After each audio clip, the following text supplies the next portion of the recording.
I'm Shubhajit from Teacher Circle. Today I will discuss about cone. This is a 3D mensuration, 3-dimensional diagram. We will discuss about cone, cylinder and sphere. First we will start with cone.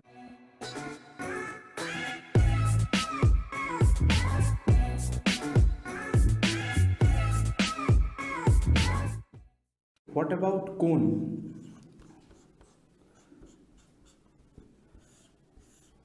We all know that cylinder, right? कोन एक ऐसा 3-डायमेंशनल diagram है जिसका base होगा एक circular base, एक 2D base होगा जो circular रहेगा, और आप टॉप मोस्ट जो व्यू होगा वो होगा एक सर्टेन पॉइंट, एक फिक्स्ड पॉइंट जिसको हम वर्टेक्स कहते हैं और एपेक्स भी बोल सकते हैं. कैसे इसको बनाया जा सकता है? Suppose we have a cylinder. The cylinder have two base, like two circular bases. Just on the top view, if we take the midpoint of the circular face, इसको अगर हम यहाँ से कट करते हैं तो जो पोर्शन बनता है इसको छोड़कर ये एक बनता है कोन. ठीक है, तो इस कोन का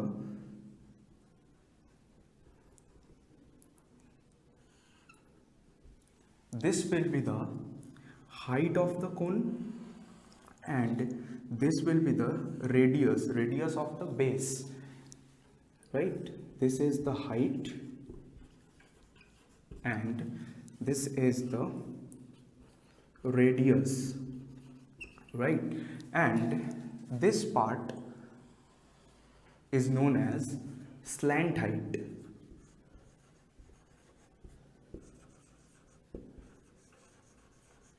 this part is slant height. अगर इसको कंसीडर किया जाए clearly you can see that right angle triangle is forming over here. So according to right angular triangle, according to Pythagoras theorem, we can say height square plus base square equals to hypo square. So from there we can see that this height of the cone, this is also known as the axis. This height of the cone, this is the height, and this is the base. According to Pythagoras theorem, that was base.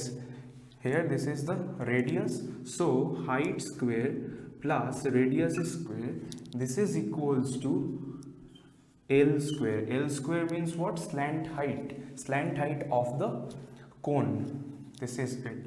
So L equals to, we can say, under root h square plus r square, right? This is the slant height of cone and this is known as vertex, or we can say that apex also,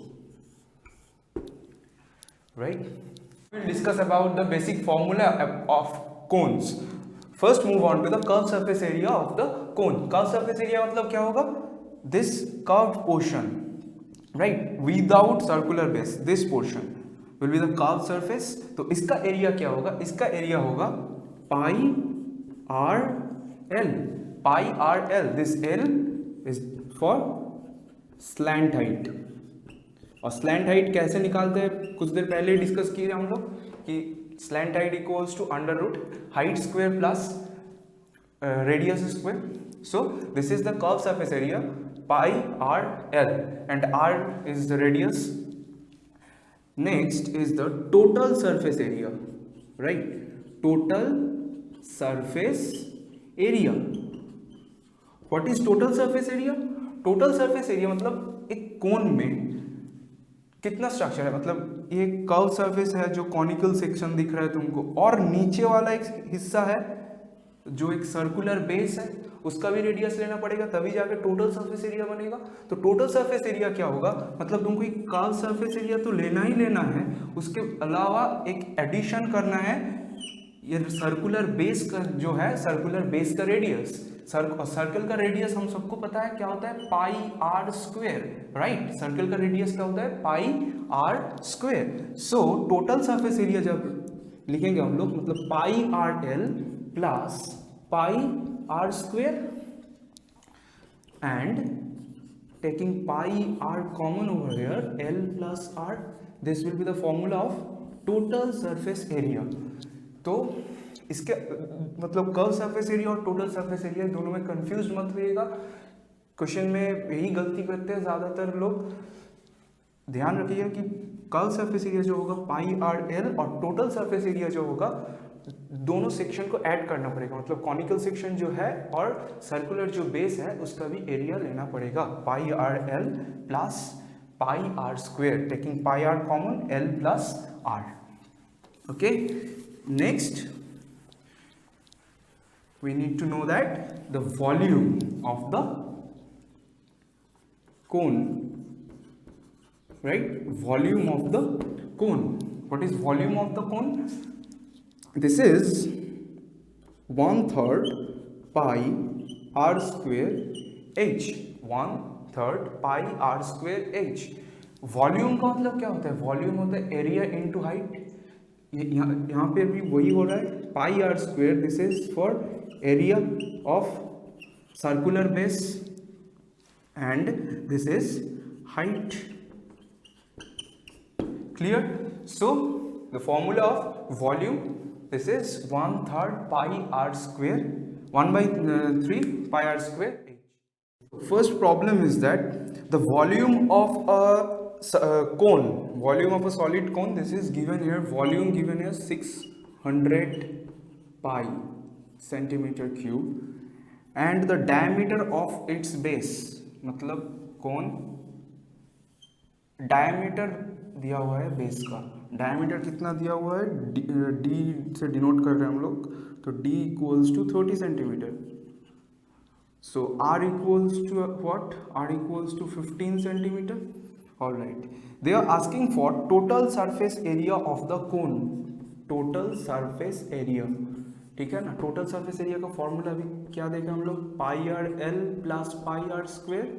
so pi R L plus pi R square means pi r, taking common L plus r, we need to calculate how we can proceed here. So one thing is given there, that v equals to 600 pi, v equals to 600 pi according to the formula, Cone's formula, volume equals to what, 1/3 pi r square h। अभी discuss किया हम लोग, 1/3 pi r square h, where r is the radius and h is the height, this is the axis, and r is the radius. Radius is given already, is 15 centimeters. So this is equals to 600 pi, we can say. Pi will be cancelled out from both the side, and r square, this r square is what, 1/3, r means 15 into 15 into h, this is equals to 600, so 15 4s are, right, then 3 into 40 120, अच्छा h equals to क्या होगा, 40 into 3 by 15, 40 into 3 by 15, तो 40 into 3 कितना होता है, 120, 120 by 15, this is 8. Height is coming over here 8, but we need to calculate total surface area, and total surface area calculate करने के लिए तुमको ज़रूरत है L का, मतलब slant height का ज़रूरत है। तो slant height कैसे निकालेंगे हम लोग, वही पाइथागोरस थ्योरम यूज़ करके, मतलब height square plus base square, this is equals to hypo square।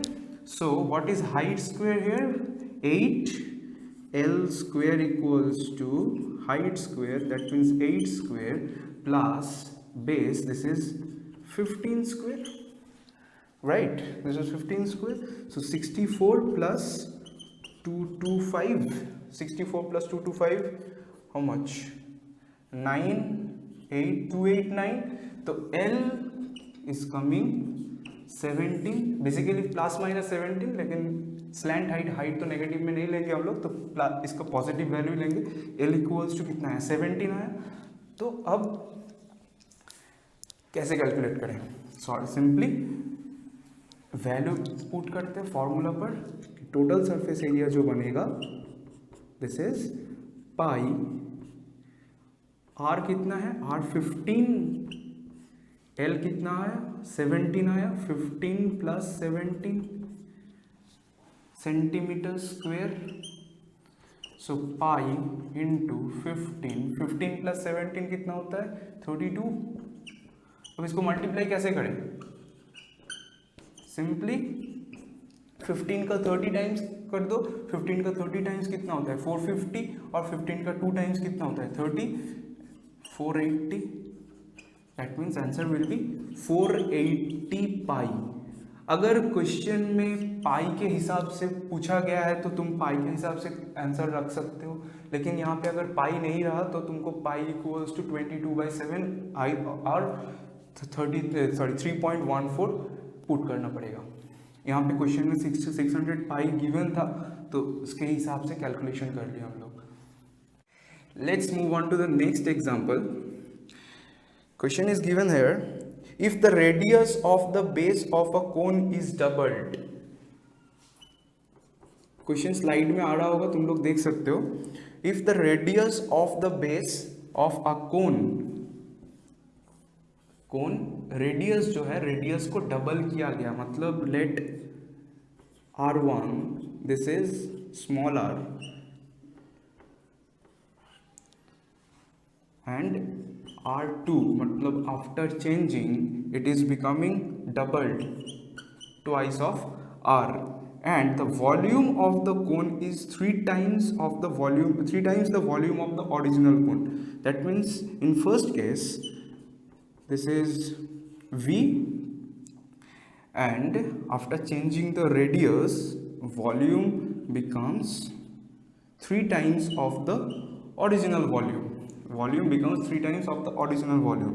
They are asking for then what will be the ratio of the height of the original cone to the new cone. That means h1 is to h2 we can say. previous case में कितना था height, उसके respective new कोन पर height का ratio. कैसे proceed करें इसको, simple V1 यहाँ पे क्लियरली इंस्ट्रक्शन है V1 एंड V2 का चेंज हो रहा है, तो V1 और V2 का जो चेंज हो रहा है मतलब ऐसे हम लोग लिख सकते हैं ना कि this 1/3 pi r square is, this is the volume of the cone, right? This is the volume of the cone. So if we write like that कि 1/3 pi r square, r पहला वाला r ही रह रहा है, r square equals to h1, अच्छा इसको ऐसे लिखते हैं r1, this r1 square 1/3 pi r1 square equals to h1.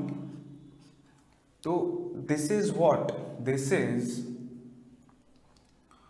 1/3 of new volume, because new volume is 3 times of the previous volume, or we can say 3 into this will become 1/3 pi r2 square into h2, right? So 3 into 1/3 pi r1 मतलब small r square into h1 equals to 1/3 pi r2 का मतलब 2r, तो 2r whole square will be 4r square into h2. 3 will be cancelled out over here, pi r square will be cancelled out, so h1 by h2 क्या होगा 4/3, right? h1 by h2 will be 4/3, yes 4/3. So जब भी question में ऐसा कुछ दिया होगा, मतलब वॉल्यूम चेंज हो रहा है या फिर कर्व सरफेस एरिया चेंज हो रहा है या फिर टोटल सरफेस एरिया चेंज हो रहा है, मतलब ऐसे हम लोग प्रोसीड कर सकते हैं। अगर कर्व सरफेस एरिया दिया रहता है तो क्या करना पड़ेगा, तुमको एल निकालना पड़ेगा, उसके बाद एल से कंपेयर करना पड़ेगा। Curve surface area condition given रहेगा और बोलेगा कि स्लैंट हाइट का रेशियो निकालो, तब एल एल एल से मतलब होगा। The circumference of the base of a conical tent is 66, मतलब ये जो बेस है, ये बेस का सर्कमफेरेंस दिया हुआ है कितना, 66 सेंटीमीटर। बेस क्या है, सर्कुलर बेस, और सर्कुलर बेस का सर्कमफेरेंस गिवन, सर्कमफेरेंस का मतलब 2 pi R, this is given 66 centimeter, and height is given that 36 meter. They are asking for what is the area of the canvas is used in the making the tent, मतलब एक tent को बनाने के लिए कितना canvas जरूरी है। तो देखो क्लियरली पता चल रहा है कि एरिया निकालना है हम लोगों को, बट कौन सा एरिया, तुम सर्कुलर बेस पर तो कैनवस नहीं लगाओगे ना, तो तुमको क्या निकालना पड़ेगा, तुमको सिर्फ कर्व सरफेस एरिया का निकालना पड़ेगा। तो 2 pi R is given here 66, इसको अगर हम सिंप्लीफाई करें 2 into 22/7 into R equals to 66, we can write 22 से 66 3 टाइम्स कैंसिल होगा, आर बनेगा कितना, आर बनेगा 21/2, that will be the R, 22/2 centimetre, और we can say 10.5 centimetre. But we need to calculate what? We need to calculate curved surface area. Curved surface area का मतलब pi r l. So we need to find out L. How we can calculate L? By using height and radius. So L equals to क्या होगा, under root h square 36 square plus 10.5 whole square. तो 36 square का मतलब होता है 12.96 plus 10.5 का square होता है 110.25। सिंपल तुम मल्टीप्लाई कर सकते हो, कोई दिक्कत नहीं इसमें। तो 1406.25 स्क्वायर रूट इसका कितना होगा, 37 का स्क्वायर कितना होता है, 38 का स्क्वायर कितना होता है, तो 38 और 37 का बीच 38 और 37 के बीच में लाई करता है, मतलब 38 का होता है 1444, ठीक है ना, तो 37.5 के आसपास आएगा, इसको अप्रॉक्सी लेते हैं 37.5। तो just putting the value over here, pi R L, this is 22/7, L R is, इसको अब 21/2 लिख लो क्योंकि कैंसिल करने में तुमको आसान होगा। और 37.5 को तुम ऐसे लिख सकते हो, 38 का मतलब 75/2 लिख सकते हो इसको। दिस इज कमिंग 2475/2 करना है तुमको, 2475/2 मतलब 1237.5 आएगा, यही होगा इसका answer, centimetre square. This is the pi R L value, curve surface area, that means canvas use to make the tent. So इस चैप्टर में अगर हम लोग देखें, कौन उतना डिफिकल्ट चैप्टर है नहीं, इसको अगर तुम फॉर्मूला तुमको याद रहेगा तो तुम इजीली उसको कैलकुलेट कर सकते हो। सिर्फ 3 फॉर्मूला के बेस्ड क्वेश्चन है इधर, curve surface area, total surface area, volume, और कर्व सरफेस एरिया के लिए जो एल निकालना होता है वो एल कैसे आता है, स्लैंट हाइट और बेस को यूज कर। तो this is the basic of cone. आज का क्लास इतना ही है कोन के ऊपर। एक 3 डायमेंशनल डायग्राम है, 3 डायमेंशनल डायग्राम के ऊपर और भी क्लासेस आएंगे कि सिलेंडर के ऊपर, स्फीयर के ऊपर। तो अगर वीडियो को यहाँ तक देखे, आप कुछ समझ लिए, मतलब अच्छा लगा, तो लाइक कीजिए, शेयर कीजिए, एंड हमारे चैनल को सब्सक्राइब कीजिए।